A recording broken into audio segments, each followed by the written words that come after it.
Hey friends, welcome back to another video. I can't believe I'm already filming this, but summer is fast approaching us in the northern hemisphere, and so I thought I'd create this video for you guys, talking to you about my summer essentials so that you can be inspired as well. I'm a huge Darling Desi fan, as I know a lot of you guys who watch my channel are, and I just love her summer and just seasonal starter kits, and I thought that I would make my own version as well. So this video is very much inspired by the wonderful Desi, who I feel like is a kindred spirit. Anyways, growing up, summer was my favorite season as a child for multiple different reasons, not only because the weather was warmer in England, but also because I had my school holidays as well as my birthday in July. I always associated it with going on my long-awaited trips to Korea to visit my family, having juicy watermelons in the sunshine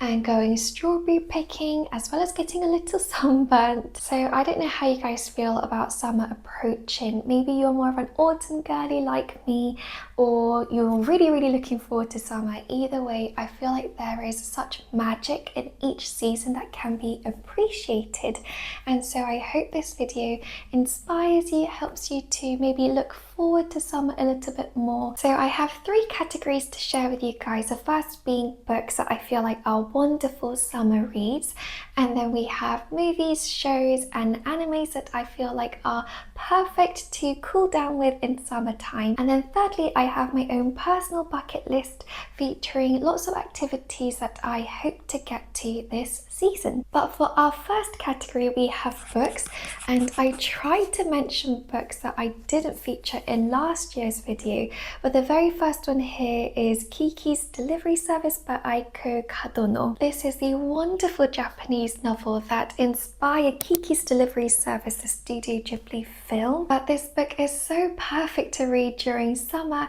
and you follow a girl called Kiki who is about to turn 13, and Kiki is a half witch, and there's a tradition for witches where on your 13th birthday, witches get to go and choose a new town to spend some time in and call their new home for a year. And so Kiki flies to this seaside town called Koriko, and she tries to get accustomed to the town's ways and the townspeople, but it's proving to be a little bit difficult to gain the trust of the townspeople. It's a really charming children's novel that I feel like will be appreciated by adults as well, and it's so wholesome seeing Kiki use her powers to serve the community. Also, Juji is Kiki's cat familiar, and he is adorable in the films, but he's filled with so much personality in the book, so I really recommend picking this one up if you've watched the movie but you haven't read the book yet. Oh, and also my copy is illustrated by Joe Todd Stanton, and I love his art style. It's so whimsical. I feel like it's always interesting reading the actual books that Studio Ghibli movies were inspired by. So yeah, that's the very first book. I just had to go turn the lights on because the sun is very not fittingly going down and being covered by all the grey clouds outside. But the second book I have for you guys is A Sky Painted Gold by Laura Wood, and I actually picked this one up finally a couple of months ago, and I'm so glad I did because it's now one of my new favourites. You follow a girl called Lou who has always been intrigued by the empty Kaju house. It's this grand house in the village that has stood empty basically for years, and so when the owners come round for summer, she becomes really entranced by them and the way that they live, their very glamorous lifestyle. And so Lou ends up being swept off her feet once she becomes acquainted with the brother and sister who live in the house, and she ends up getting invited to these wild events like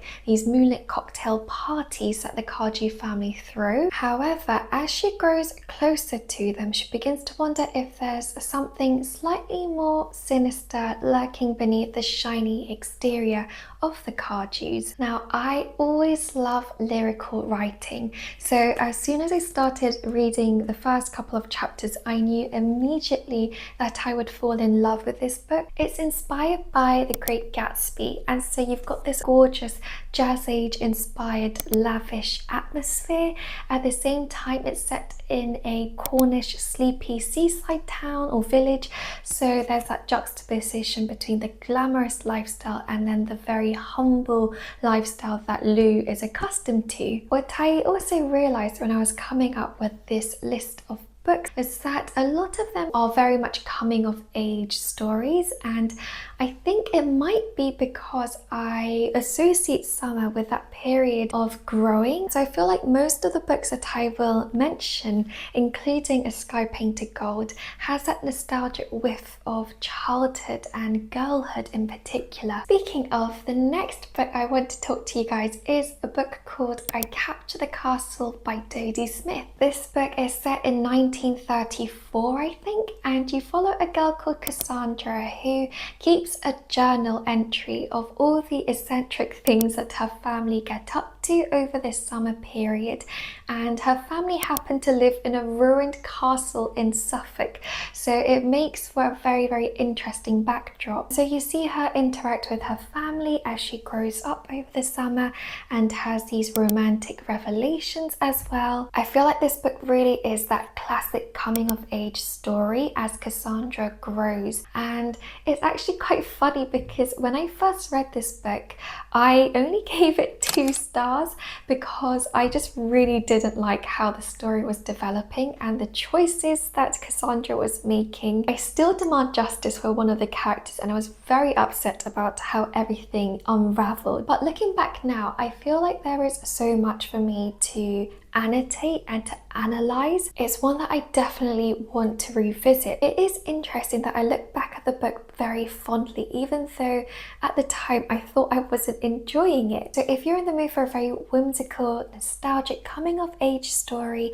about a girl living in a castle, then I really recommend picking it up. And I also only realized today that there's a movie adaptation of the book, so I definitely want to watch that this summer. Next up is another classic, and it's Ian Forster's A Room with a View. This book starts off in Florence, and then the second part of the book moves to England. But in this book you follow Lucy Honeychurch, who has her life pretty much mapped out all for her. She belongs to a very comfortable middle-class family until one summer she ends up visiting Florence and is chaperoned by her cousin Charlotte, who has very, very strict Edwardian ideals. Over the summer, as she meets different people, she realizes new things and her world is sort of turned upside down. It's very short, so I think it's a lovely book to binge over summer. I only have 2 more books to share with you guys, but the second last one is The Convenience Store by the Sea by Sonoko Wachida. But this one is such a cozy, delightful book, and it's set in a seaside town in Japan. In this quaint town there is a convenience store that runs 24/7,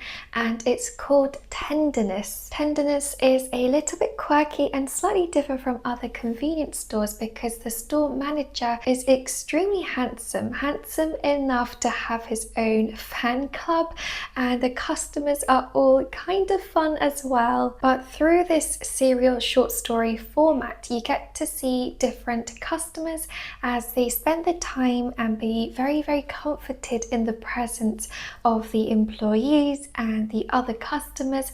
And it's really a book all about community and connection and the joys that connection and community brings. It also has some adorable illustrations at the start of each chapter, like this one. You've got some onigiri there too. So a really sweet book that you can pick up without much burden this summer. And then last but not least, the final book is The Ornithologist's Field Guide to Love by India Holton. I wanted to include a more fast-paced, fun fantasy romance book because I feel like when it gets really hot, I just want a quick and fun, entertaining read. And this book is exactly that. It's very entertaining, and you follow Beth and Devon, who are rival professors of ornithology. However, even though they're rivals, they're forced together to team up and enter a competition called the Birder of the Year, I think. And so ensues a swashbuckling adventure as they race across all throughout England trying to find the most rare magical bird. I love that it was academia focused, and so if you're in the mood for something slightly wild and crazy with great chemistry between the protagonists and also has a historical setting, then I feel like this book might be one that you really enjoy. Now for the second category, we have TV shows and movies that I feel like are wonderful for this time of year. The first one I want to recommend to you guys is A Room with a View, and of course I mentioned the book earlier, but I actually started the movie before I read the book, and normally I prefer to do it the other way around, but for this time I felt like I was able to really immerse myself into the book a little bit better because I was watching the movie. It's so beautifully shot and features Helena Bonham Carter and Julian Sands as the main protagonists, and I love the way that it filmed and captured that Florentine setting and the countryside as well. It's a classic to watch if you haven't watched it already, and yeah, I really want to rewatch it now. But next up is slightly different. We have a K-drama and it's called Summer Strike. If you guys know your K-pop, it features Seolhyun from AOA and also Im Siwan, and they are the main actors. But Seolhyun plays a character called Yeoreum, and Yeoreum in Korean means summer. But Yeoreum is very burnt out and exhausted from her grueling work life, and so one day decides to call it quits, and she moves to a very sleepy seaside town that isn't very populated, and her aim there is to do nothing. She spends all her days pretty much going to the village library where she meets a boy called Taebom, and the two of them strike a very sweet relationship over summer. They don't talk very much because Taebom isn't really much of a talker. He leaves little notes for her instead, and they go on morning runs by the sea. They have this lovely cozy village library, and it also actually has some thriller elements to it that I wasn't expecting, and it actually scared me quite a bit at the time. But I think that the overall atmosphere, other than those thriller elements, is very cozy. But the next three are all animated, and first up we have Words Bubble Up Like Soda Pop. It's about how a boy who is very shy and loves to express himself with haiku poems meets a sweet and bubbly but very self-conscious girl, and they meet together one summer's day, and it's about how they grow closer together over their brief but magical summer. I love the way that music and haiku were such crucial elements to the story because there isn't very much dialogue in this either. It's a very quiet film in that way, but the visuals are so engaging and so full of life and colour. It's so vibrant, and the relationship between the girl and the boy is so tender and pure, and it's just such a precious movie. So it's perfect to watch on a very sleepy summer's day, I feel like. Next is a stop motion series that I just happened to come across one day, but it's called Pokemon Concierge, and it's made up of 4 short episodes. It's honestly so cute and a wonderful way to just relax as you watch.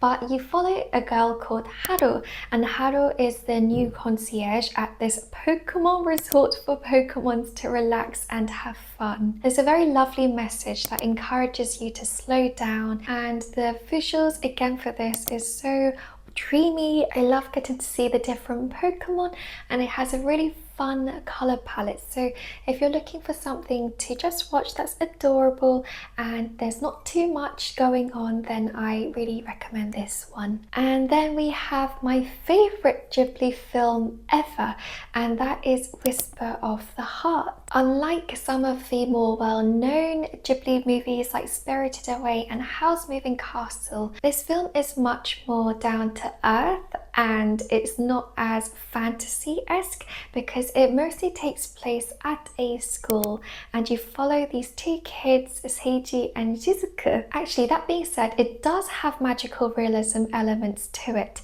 but it's just not as there as some of the more fantasy films that Studio Ghibli have released. Shizuku is an aspiring writer, whereas Seiji wants to be able to create these beautiful violins. So the two of them fall in love over summer, and it's about how they encourage each other to pursue their dreams at the same time making their relationship work, and it's so sweet. So if you'd like to watch a Ghibli film that maybe isn't as epic as some of their more well-known films, then I really recommend this movie. Now for this final category, I wanted to share my summer bucket list, hoping it might inspire your own summer bucket list. But my first priority of summer is I really want to be able to focus on putting the house together. As you guys might know, my husband and I moved into this current house at the start of February, I think. So it's been a couple of months and we very much focused on the renovation and doing the basic furnishings, as well as little bits and bobs like my office area that you can see right now. But there are a lot of places that we haven't touched yet as well. For instance, I've still yet to put up my library shelves on the other side of the camera. That is a priority. And another really big one that we want to focus on is my husband's study. Ian has been so kind and patient and has allowed me to work on my office before doing his, but we both work from home, and so he's just been working on the sofa this entire time. So we started clearing out the upstairs attic room that was acting as a bit of a shed for our boxes that we hadn't unpacked yet, and we finally found a desk for him, which leaves me to thank FLEXISPOT, who are working with me in this video. When FLEXISPOT reached out to me asking if I'd be interested in one of their desks or chairs, I knew immediately that I wanted to try and find a desk for Ian so that we could set up his new study. Like I mentioned, he's been so kind and wonderful in allowing me to furnish and decorate my office first, and so he's been putting his office on hold, and so this seemed like the perfect opportunity to start working on his space too. If you don't know already, FLEXISPOT specializes in ergonomic office furniture, including standing desks and office chairs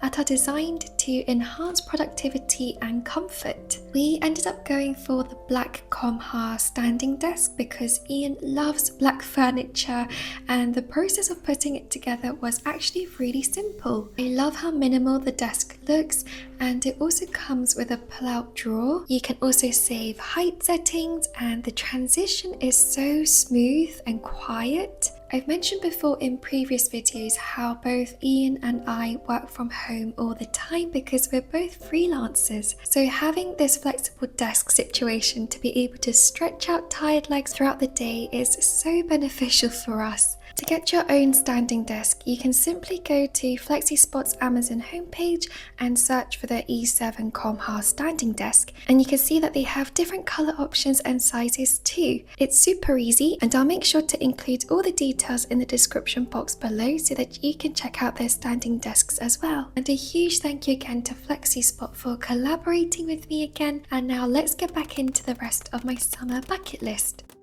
Next up on my bucket list is one that I'm hoping to tick off next week actually, and it's going to the beach. For the past 2 summers, my 2 friends and I have been doing little trips across England, and the first trip I think was Bath, and then we went to Exeter last summer, and this summer we're planning on meeting up in Exeter again. But Exeter has some lovely beaches, so I'm hoping that we'll get to visit the beach and dip our toes in the water. Hopefully the weather will be nice. I don't live near a beach, and I feel like summer isn't complete without seeing the ocean and seeing the sea, so definitely one that I want to add to my bucket list. I also have my birthday in July, and Ian and I have been trying to save up money, so we haven't done any trips together since our honeymoon last September. So we would love to do a short road trip Europe in England for my 25th birthday, which is in July, and I'm hoping to visit maybe either Bath or Oxford, which is where we got engaged. The dream is to have just a lovely time spent surrounded by nature, going on lovely walks, eating great food and playing lots of fun games together. I also want to spend a day in London going around visiting all the places that Helene Hanff mentioned in her memoir 84 Charing Cross Road. I want to pick a very sunny summer's day to just go and spend some time seeing the different bookshops and lie on the grass of the London parks with a good book in my hand. Another activity I'd love to get to is go strawberry picking. I used to do this a lot as a child. We used to go to this farm nearby and just go strawberry picking, and I would get really badly sunburnt, but it would be so much fun. But I haven't gone for years and I've been meaning to do it every summer, so I really want to try do it this time around, especially because we have a strawberry farm not too far out from where I live. But that is everything for my summer essentials, and I hope you guys enjoyed the video. If you can think of a summary book or movie that you feel like I need to read / watch, or even a summary activity, then please let me know in the comments below. I love hearing from you guys. Thank you guys so much for watching, and I'll see you very soon in the next cozy video. Bye friends.